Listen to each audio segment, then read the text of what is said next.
Estamos enlazados y lo agradecemos mucho con Manuel del Moral Dávila. Él es consultor en materia de transportes y profesor de la Universidad Iberoamericana. Manuel, muchas gracias por aceptar la invitación. Bienvenido, muy buenas tardes. Da muchísimo gusto conocerte y poder tener este contacto contigo en esta ocasión. Muchas gracias. Tenemos más dudas que certezas sobre lo que ha ocurrido después de un mes exactamente del accidente del tren interoceánico. El maquinista sería el único responsable de esta tragedia. Mi perspectiva es que no, Pepe. O sea, si me permites ahondar un poco más en esta reflexión, te diría que el maquinista, yo podría tener, y en la universidad hemos hablado sobre esto repetidamente, el maquinista hay dos opciones. El maquinista sabía la velocidad a la que iba y el maquinista no lo sabía. Si te parece bien, vamos a ahondar sobre lo que el maquinista sabía. Todo el tiempo, si tú observas la velocidad, todo el tiempo, los casi 200 kilómetros que circula, está arriba de la velocidad permitida. Todo el tiempo. Me llama muchísimo la atención que eso pudiera ser. Ese gráfico que tú tienes es un gráfico muy claro, porque ese gráfico de alguna manera refleja que en ese contexto, de alguna manera estamos arriba, digamos, estos tramos. Y en los tramos de mayor pendiente tenemos una altura mucho mayor de lo que debería corresponder. Si es así y el conductor sabía, la gran pregunta no es esa. La pregunta es, ¿y el centro de control? ¿Y el centro de aviso y de atención con el conductor? Aquel que le avisa consistentemente en dónde están las condiciones, qué está lo que está sucediendo, cuál es la velocidad en la que está, qué sucedió con él. Esa es la primera pregunta. O sea, es decir, en esas preguntas de los muchos porqués, yo te diría que si el conductor lo sabía, ¿por qué no hay alguien que está atrás que le sustenta que no puede, que no lo tiene, que en un momento determinado está sucediendo arriba de la velocidad todo lo que representa la operación, lo cual, por supuesto, no existe. No hay momento que alguien controle la velocidad, ni hay un grupo de apoyo que termina reconociendo, aunque las señales eran relativamente claras. Déjame entonces revisar la segunda opción, Pepe. La segunda opción es que el conductor no sabía. Y hay dos perspectivas que a mí me parece como importantes a considerar.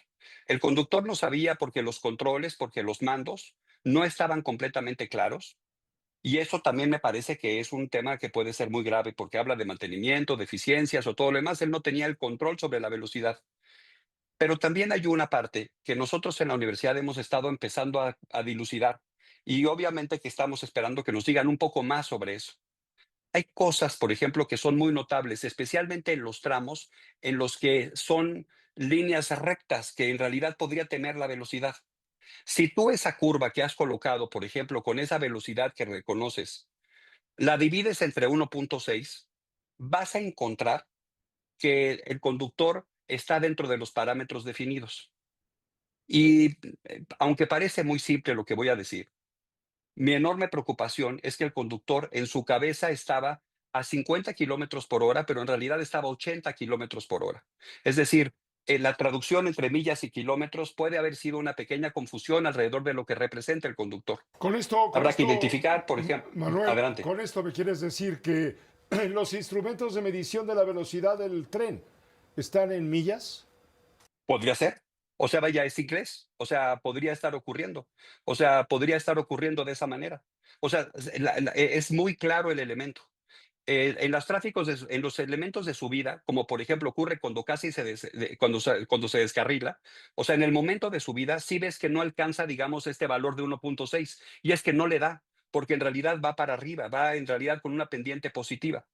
Y entonces, si tú defines, por ejemplo, las velocidades en el último, el tren en el momento más alto de velocidad, la parte más alta, como estaba en el gráfico que tú has colocado, tiene una velocidad de 110, 111, es lo máximo que en realidad tiene.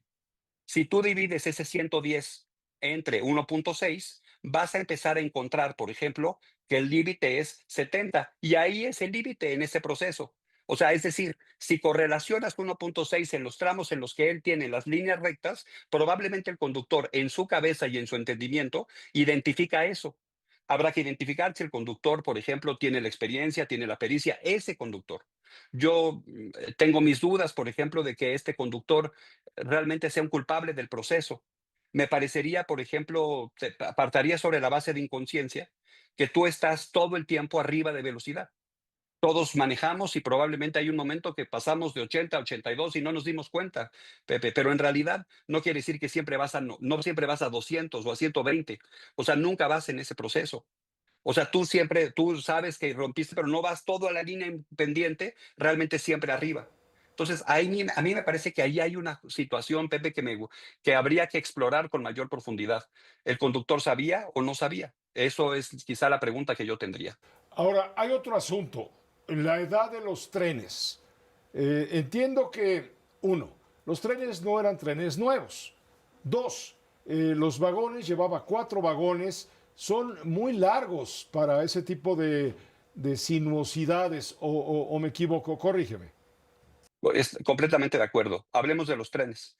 Son trenes mayormente entre americanos e ingleses, entre 20 y 40 años de antigüedad. No es ilegal utilizar trenes antiguos. Lo cierto es que un tren antiguo requiere pues un proceso de mantenimiento mucho más grande.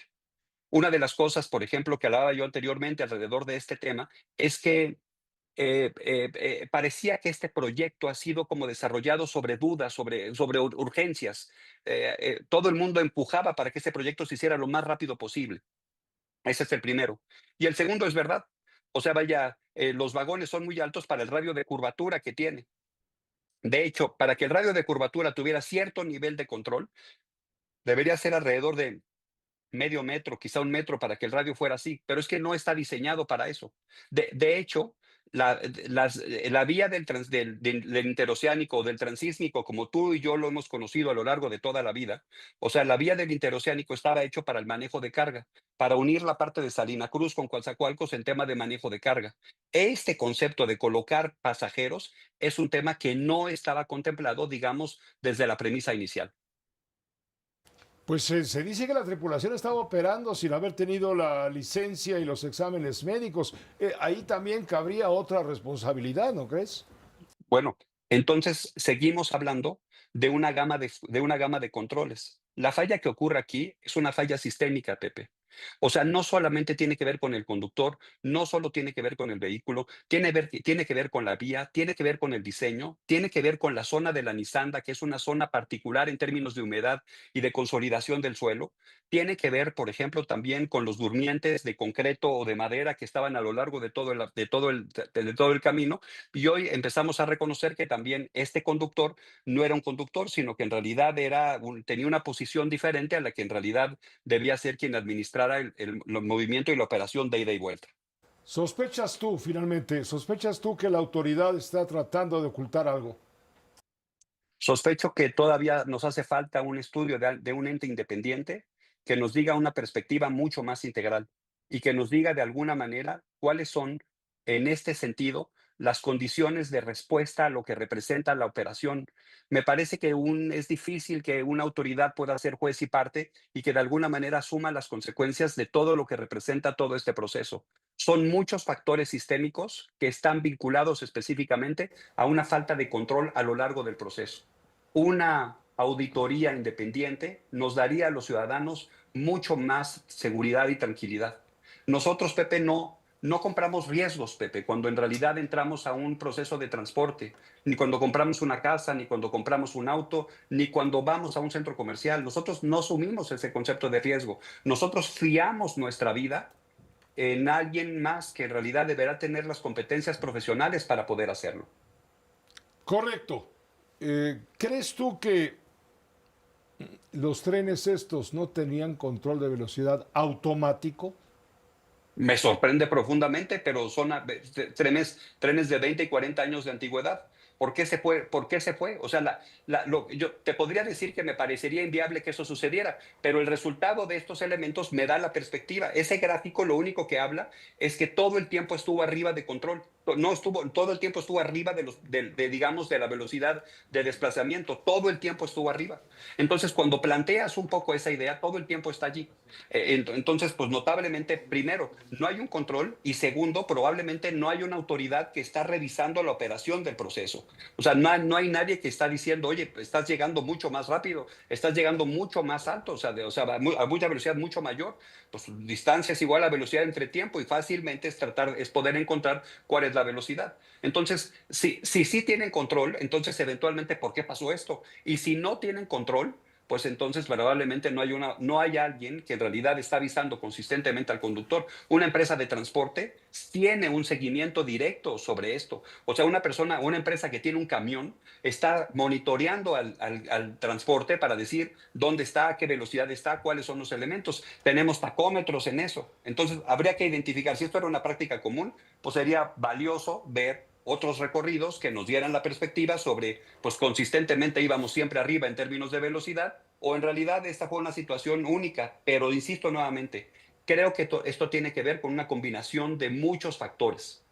Solamente es dividir entre 1.6 y ahí te darás cuenta que estamos entonces entrando. Y si te das cuenta de esta división de 1.6, quizá el conductor lo que sabe o lo que cree es que está realmente en el lugar correcto, en el momento correcto de lo que representan los conceptos de velocidad. Pues muchas gracias, Manuel del Moral. Gracias por permitirnos escuchar tu opinión sobre esto que ciertamente desata dudas y cada vez hay menos certezas. Pepe, te agradezco mucho, estoy a tus órdenes si así lo consideras conveniente. Pero seguro, claro que sí. Gracias, Manuel del Moral Dávila, consultor en transporte, profesor de la Universidad Iberoamericana.